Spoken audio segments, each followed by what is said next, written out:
Ang 94-kilometer na Subic-Clark-Tarlac Expressway ay ang pinakamahabang highway sa bansa ngayon.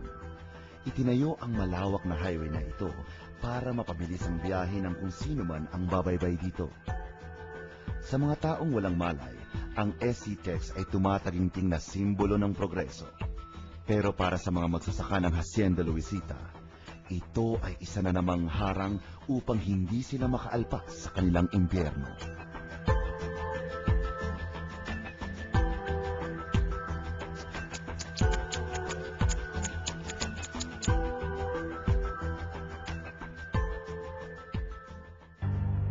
Ito ang highway na buong pusong pinagprotestahan ng mga magsasaka ng Hacienda Luisita na nabuo noong 2007 kahit iniharang pa nila ang kanilang katawan. Ang malinaw sa amin ngayon na kanilang nagagawang panloloko, yung dinaanan ng SCTEX. Kung nakuha ninyo yung SCTEX na nagkaroon ng pagdinig doon sa Kongreso ng Oversight Committee dahil sa overprice na binayaran ng gobyerno yung lupain doon sa right of way na dadaanan ng SCTEX. Nakita na namin kung paano nga yung panloloko. Makadaan man, hindi kami man makadaan doon eh. Bawal. Ang SCTEX ay isang highway na ang tawag ay ang ibig sabihin niya Subic-Clark-Tarlac Expressway. At ito ay pinondohan ng gobyerno ng Pilipinas sa pamamagitan ng utang. Ang utang na ito ay inutang natin sa Japan Bank for International Cooperation na umabot ng 60 billion yen or umabot ng 32 billion pesos. At ito ay utang na babayaran natin lahat. At kung di man tayo magbabayad, hanggang apo natin magbabayad, ang papel ng gobyerno ay gumawa ng infrastruktura para magkaroon ng ang ekonomiya niya ay mabuhay. Ito ay isang highway na pinag-uusapan. At dalawang industrial estate na malaki, Subic at Clark, na may higit 10,000 hektarya ang bawat isa. At sa Tarlac naman, may isa na ang legal na industrial estate na inaprubahan ng gobyerno ay 500 hectares. Pero kaya mahalaga ang usapan pagkat kung titignan natin ang ginastos natin para dito sa mga daan na ito, ay para bang nakagambala sa ating isipan.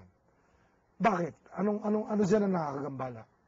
Unang-una, yung daan natin ng Clark-Tarlac ay umabot ng 12 billion pesos.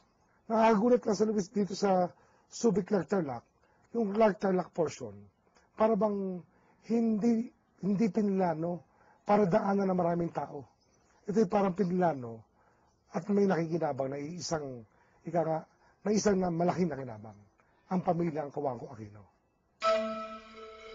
Bakit wala ang mga magsasakang may hawak ng 33% ng shares ng Hacienda Luisita noong ito ay pinagpaplanuhan pa lamang? At ang pinakamalaking katanungan, nasaan ang parte ng mga sinasabing stockholders sa mga binentang lupain? Binayaran ng gobyerno yung right of way doon sa dadaanan ng SCTEX is 100 peso per square meter. Every 1 hectare is 1 million. Ang binayaran doon, ang dinaanan ng SCTEX is 84 hectare. So 84 million. Doon sa usapin ng SDO, dahil 33% yung aming share. Pagkaalam namin, 33% yung aming share. Doon sa 84 million, dapat magkano yung sa 33%? Dapat yun ang makukuha namin, kaming mga manggagawang bukid. Sabi ko nga, para madali na lang kwentahin. Dahil hindi pwedeng hindi ka magbabayad ng tax dyan. Hindi nagbayad na ng tax. Sige, ang matitira doon sa 84 million is 75 million na lang. Doon sa 75 million, pag ibinigay sa atin yung 33%, tiyak, 25 million. doon sa 25 million na yon, i-divide mo sa ating mga beneficiary na almost 10,000 na mga master list member ng ULU, meron tayong 25,000. Pero magkano ibinigay sa amin? Ang ibinigay sa amin is 2.4 million.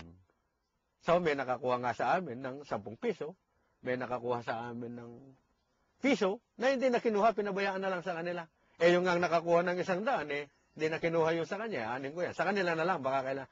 Pilit namin kinahanap yung 33% doon sa napagbentahan. Pamukhain ko po, sinangayunan ng pamilya namin, may mga schemes na kung saan may lilipat po yung lupa sa kanila. Hindi ko necessarily 5 years, pwede yung mas mabilis. Kung pumayag po yung mayorya o yung lahat po ng 10,000 farmer beneficiaries na kasosyo dito. Pag umuha sila doon sa skema, pwede nang i-implement kagad yun. Ano pang lupa na sinasabi ni presidential candidate Noynoy Cojuangco Aquino ang matitira sa mga magsasaka? Noong September 1, 1995, ipinasa ng Sangguniang Bayan ng Tarlac ang resolusyon na gawing 3,290 mula sa 4,915 agricultural hectares ng Luisita bilang commercial, industrial, at residential. Ito ay nangyari habang nakaupo si Margarita Tingting Cojuangco, ang gobernador ng probinsya ng Tarlac. Kasi nung tayo, yung mga industrial na yan, meron kaming kasunduan dyan sa MOA na ang mag-priority magtatrabaho sa industrial na yan ay manggagaling sa Hacienda Luisita. Subalit, nung nandyan na nakatayo, kung 3,000 yung papasok na magtatrabaho sa industrial na yan, halos ang kinuha mga taong hindi sa loob ng Hacienda Luisita. Ang nakapasok lang sa loob ng Hacienda Luisita, kung 3,000 yan, mga 20% lang. Kaya malaking kabawasan sa amin, yung kasunduan namin hindi sinunod. Kaya umantong kami sa napakahirap na sitwasyon. Unti-unting binabawasan ang lupang matagal nang ipinaglaban ng mga magsasaka.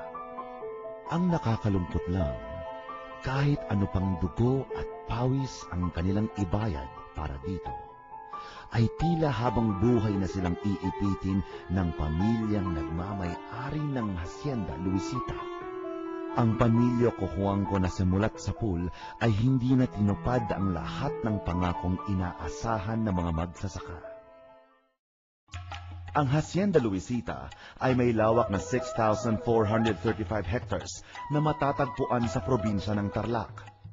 Nabili ito ng Tarlac Development Corporation o TADECO na pinamumunuan ni Jose Cojuangco Sr. noong 1957. Kung titignan sa labas, tila kasing tamis ng tubo na umuusbong sa lupa ng Hacienda Luisita ang kanyang istorya. Ngunit alam ng bawat magsasakang nagbubungkal dito na hindi ito totoo.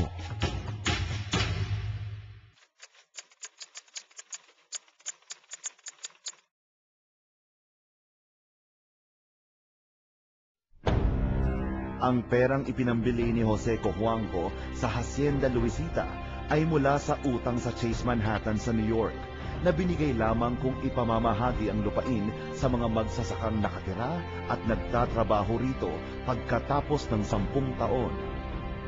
Ganon din ang naging kondisyon ng GSIS, kung saan nakautang mga Cojuangco ng 5.9 milyong piso sa kondisyon na ang Hacienda Luisita ay subdivided among the tenants who shall pay the cost thereof under reasonable terms and conditions.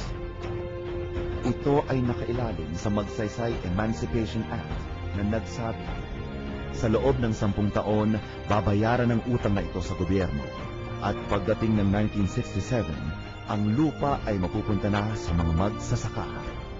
Ngunit kalaunan, pinapalitan ni Jose Cojuangco Sr. ito para sabihin na ang hacienda will be sold at cost to tenants should there be any.